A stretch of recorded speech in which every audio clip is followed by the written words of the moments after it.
Assalamualaikum warahmatullahi wabarakatuh. Bagaimana kabar kalian hari ini? Semoga semuanya dalam keadaan sehat.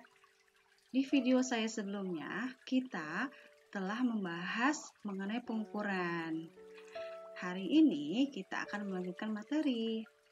Dan untuk materi hari ini adalah mengenai besaran pokok dan besaran turunan.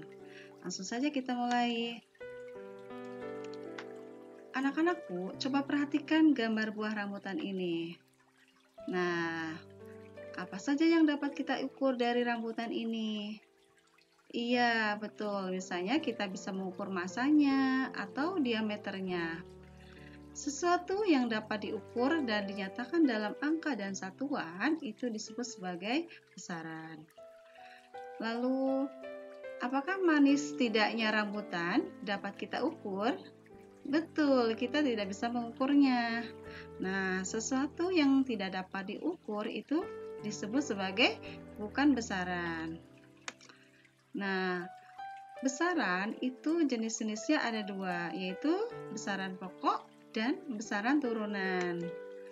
Besaran pokok adalah besaran yang satuannya telah ditetapkan terlebih dahulu.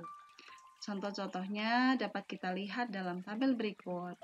Ada panjang, massa, waktu, suhu, watt arus, intensitas cahaya, dan jumlah zat.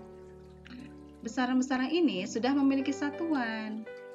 Jadi ketika kita misalnya akan mengukur panjang sebuah benda, kita bisa langsung mengukurnya karena satuannya sudah ada. Nah, untuk panjang ini menyatakan jarak antara dua titik.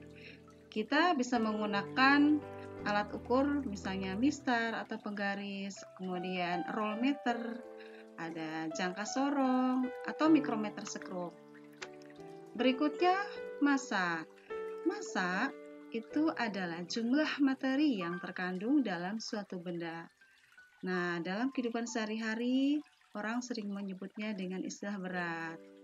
Nah, padahal antara massa dengan berat itu adalah sesuatu yang berbeda.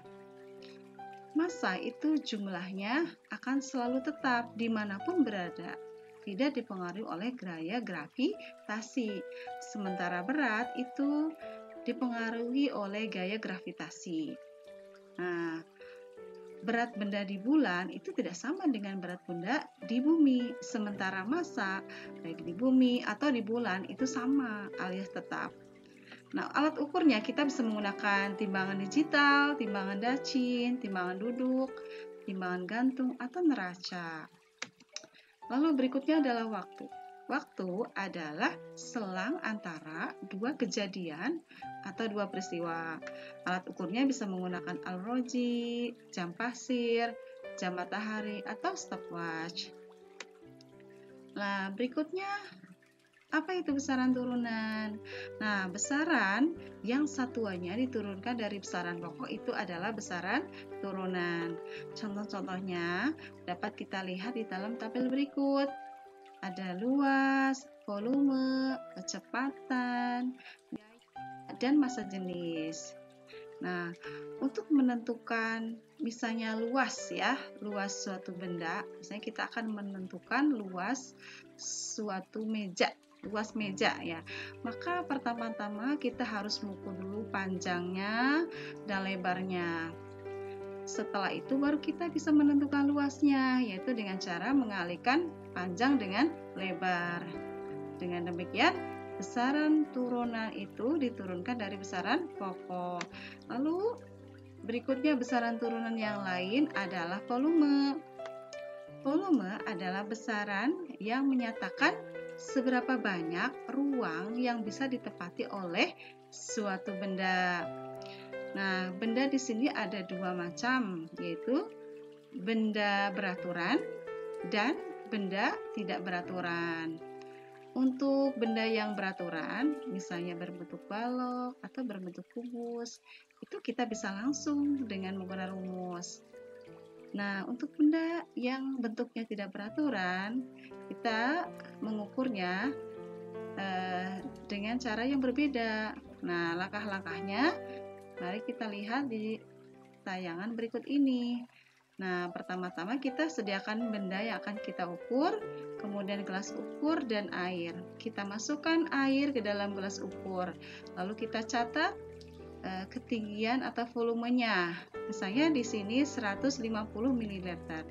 Ternyata setelah kita masukkan benda tersebut, volumenya menjadi 250 ml. Maka volume benda tersebut sama dengan 250 ml dikurangi 150 ml sama dengan ml. Nah, itu penjelasan mengenai besaran pokok dan besaran turunan. Terima kasih, semoga bermanfaat. Wassalamualaikum warahmatullahi wabarakatuh.